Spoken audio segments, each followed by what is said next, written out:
오늘 요한복음을 만나게 됩니다. 요한의 영성에서 굉장히 중요한 게 다른 부분 중에 하나는 우리가 모른다, 무지 안에 갇혀 있다라는 것입니다. 깨닫지 못했다, 알지 못했다. 여기에서 비로소 깨달았다, 알았다, 보았다로 넘어가는 영성이죠. 그래서 본다라는 것은 대단히 중요한 것입니다. 안다, 본다.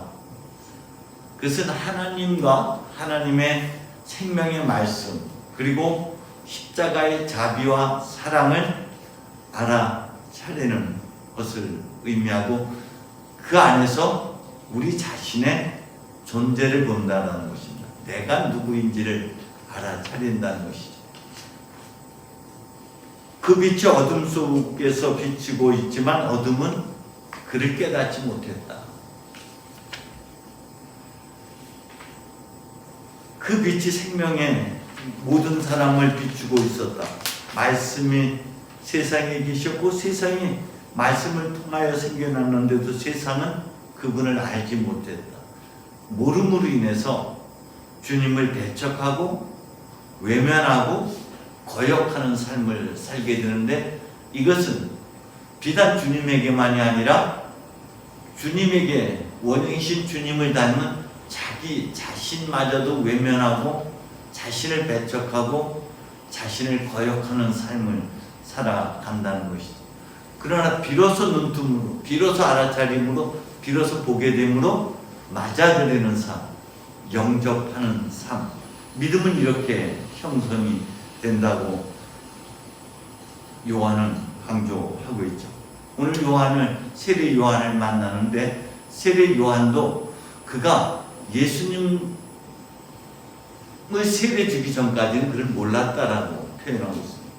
나도 이분이 누구신지 몰랐다.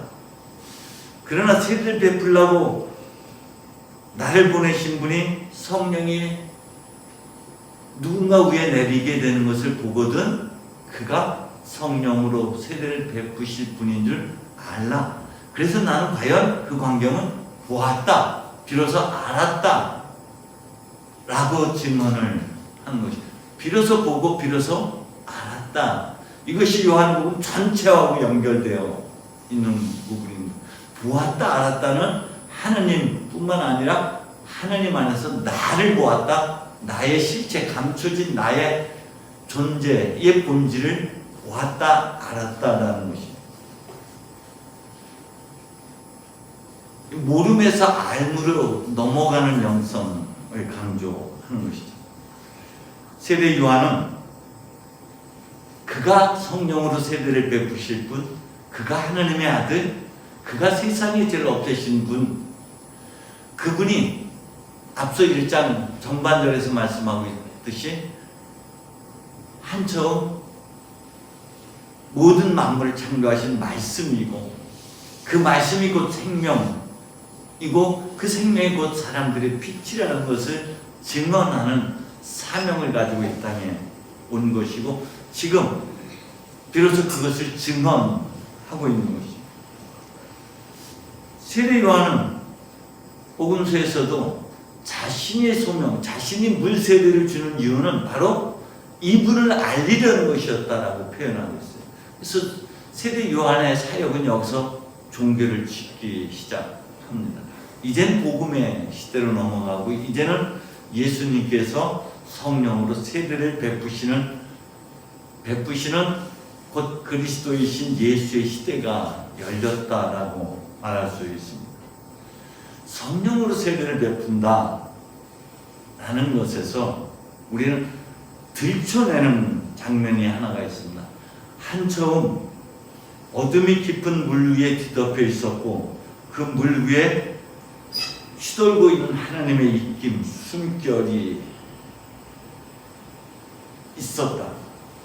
그런데 하나님께서 빛이 생겨나며 빛이 생겨났던 것처럼, 바로 예수 그리스도께서는 어둠이라는 것에 감춰져서 나를 무지의 눈이 어두워서 나라는 실체, 내 안에 하나님의 성령이 거하시고 있는 나의 신적 존재, 내가 신적 존재라는 것을 몰랐는데 비로소 그 빛을 들춰내시는 차원에서의 성령 세대라고 말할 수 있고요. 두 번째는 2장에서 창세기 2장에서 말하고 있는 대로 하나님께 진흙으로 사람을 빚어내시고 그 코에 입김을 불어넣어 주시니 비로소 사람이 숨을 쉬게 되고 그 숨결로 말미암아 새로운 창조가 이루어지는 것이죠.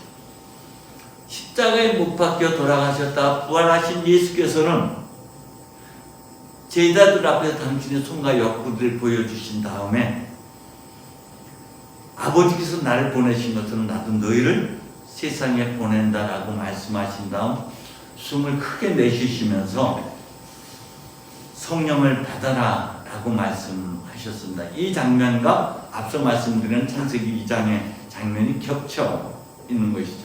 그래서 주님은 우리에게 숨결, 입김을 불어넣어 주시며 새로운 생명을 살게 하시는 분이라는 것이죠. 그것이 우리에게, 우리 앞에 지금 우리 가운데 계시는 주님이십니다. 그것을 세례 요한은 증언하고 있는 것이죠.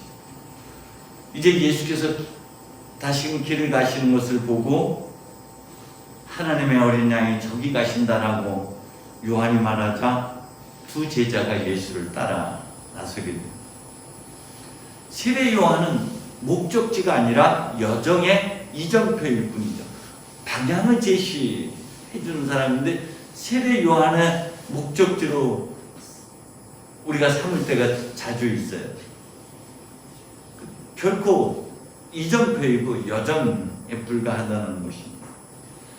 요한은 끊임없이 길이요 진리요 생명이신 예수를 증언하고 있고 그 한처음에 그 태초의 모든 만물을 창조하시고 빚어내신 그분에게로 우리를 떠나라고 본래 너 자신에게로 가라고 등 떠밀며 재촉하는 것이 세례 요한입니다. 하늘과 땅을 연결시켜 주시는 분, 다시금 하나님께서 우리에게 소명을 불어넣어 주셨듯이 그 소명을 불어넣어 주시고 소명의 숨결을 불어넣어 주시고 감당할 능력을 주시는 예수, 그게 본래 나의 자리로 돌아갈 때만 우리의 무지가 벗겨지고 비로소 우리는 우리 자신과 하나님을 맞아들이는 신앙의 삶을 살게 되는 것이죠. 주님께서 물으십니다. 길 떠나는 그들에게, 따라오는 그들에게 너희가, 주님께서 하나는 특히 요한복음에서 본다라는 장면들은 계속 여러분이 주목해서 볼 필요가 있고요. 예수께서는 가던 길을 멈추고 뒤돌아서서 그들을 보시고 너희가 바라는 것이 무엇이냐라고 묻습니다. 뒤돌아서는 행동에서 우리로 하여금 너 자신의 삶을 다시 한번 걸어온 길을 성찰하는 의미도 같이 담겨져 있죠. 바라는 것이 무엇이냐라는 것은 인생에서 추구하고 있는 궁극적인 어떤 목적, 가치관이 무엇이냐라는 물음이고, 그리고 지금 아담에게 행하듯이 너 지금 어디 있지? 라는 물음을 이 안에 같이 담고 있는 것이죠. 그리고 어디에서 와서 어디로 가는 길이냐 하는 그런 가치관과 삶의 방식에 대한 근본적인 물음이 바로 너희가 바라는 것이 무엇이냐라는 물음 안에 담고 있습니다. 우리는 이 물음에 대해서 평생을 답해 나가야 되는 부분이죠. 제자들이 그렇게 말합니다. 묻고 계신 데가 어딘지 알고 싶습니다. 이 말은 선생님 어디에 머물고 계십니까? 이 삶의 자리가 어딥니까? 라는 물음이기도 해요.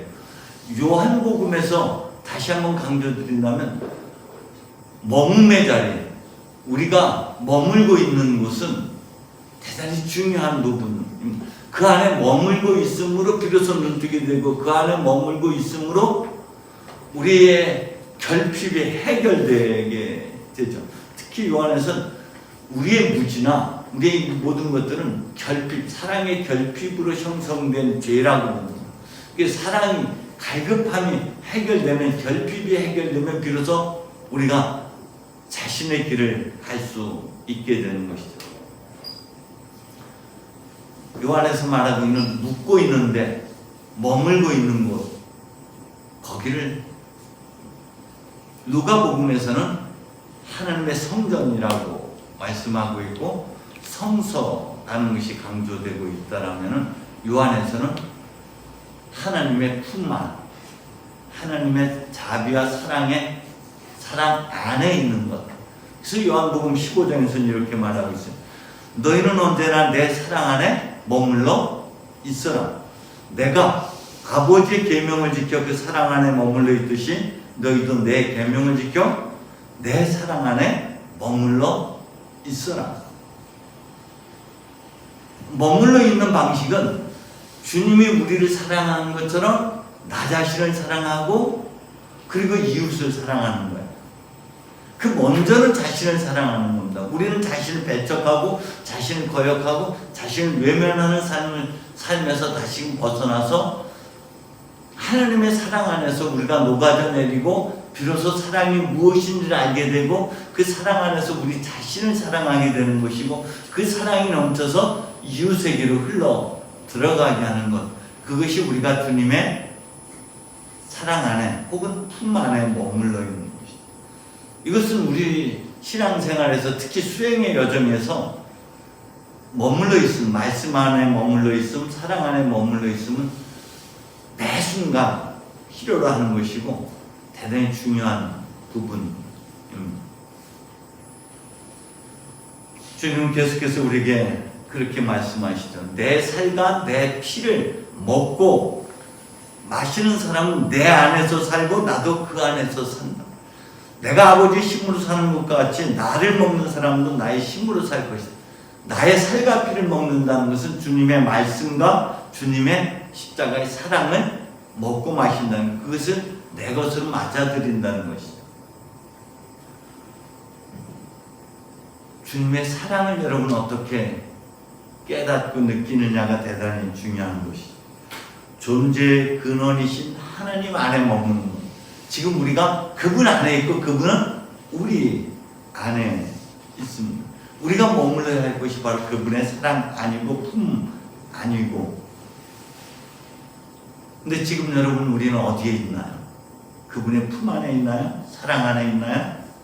지금 어디를 향하고 있나요? 끊임없이 이 물음에도 우리가 답할 수 있어요. 주님께서 이렇게 말씀하십니다. 와봐라. 와보라는 말은 다른 성서에서는 오라, 네가 보게 될 것이다. 나를 따라와 보면 알게 될 것이다 라고도 번역하고 있습니다. 이 말씀의 다른 의미로는 여러분 이렇게 빛이 생겨나면 빛이 생겨났던 것처럼 무덤 안에 갇혀 있는 나자로에게 나자로야 나오너라. 침상에 누워있는 중풍병자에게 48년 동안 앓고 있는 사람에게 일어나 내 침상을 걷어들고 일어나 가거라 하는 말과 같은 것이다. 봐봐, 비로소 주님의 가르침은 율법학자들처럼 어떤 교실 안에서 이론과 논리, 지식이 아니라 도제교육, 실천적 삶입니다.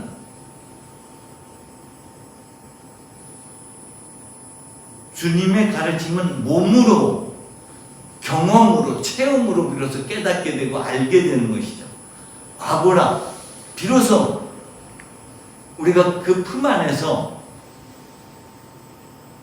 주님의 현존 체험을 하게 되는 거고, 현존 안에서 하나님 안에서 비로소 우리가 눈이 떠지게 되는 것이죠. 그래서 안드레아가 우리가 메시아를 만났다라고 말할 수 있는 것, 비로소 내가 하나님을 만났고 우리가 갈급했던, 우리가 그렇게 그리워했던, 우리가 그렇게 갈망했던 주님, 그리고 그분 안에서 나를 보게 된 것이다 라고 말하는 것이죠.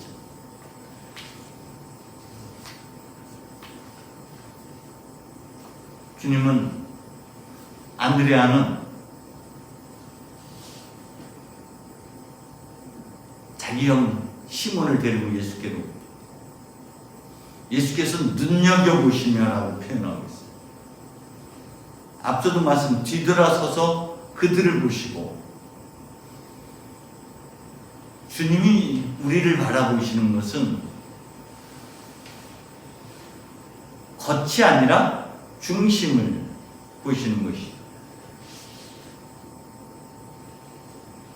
시편 139편에서는 이렇게 표현하죠. 하나님께서는 우리를 환희하신다.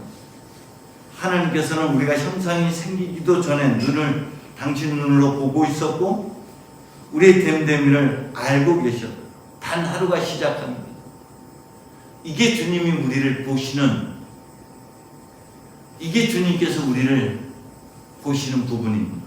그게 주님의 관점이라는 것이죠. 주님이 보시는 그 안에서 우리는 비로소 누구를 알게 된다? 우리 자신을 보게 됩니다. 어둠 속에 감춰져 있던 하나님의 숨겨 생명의 빛, 바로 성령의 하나님의 신성을 들춰내는 것, 비로소 알아차리는 것, 그것이 공연인 것이죠.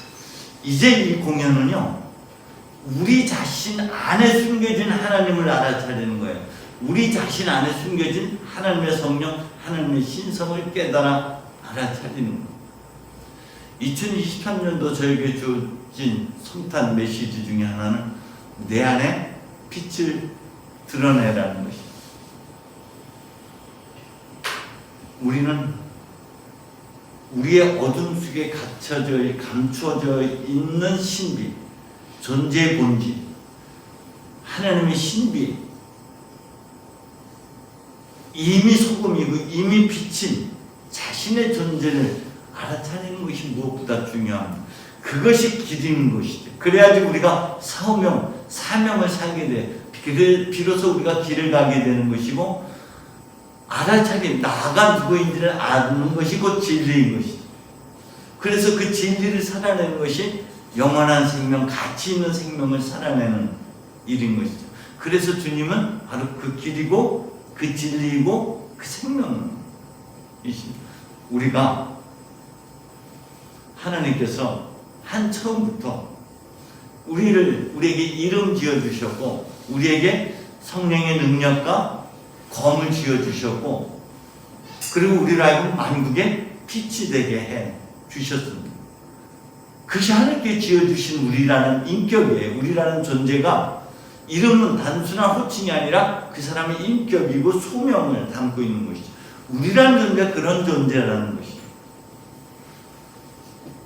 우리는 결핍으로 인해서 주변 사람들로부터 인정받고 사랑받고 관심받기 위해서 애써서 그 몸부림의 하나로 위선의 옷, 가식의 옷을 입었어요.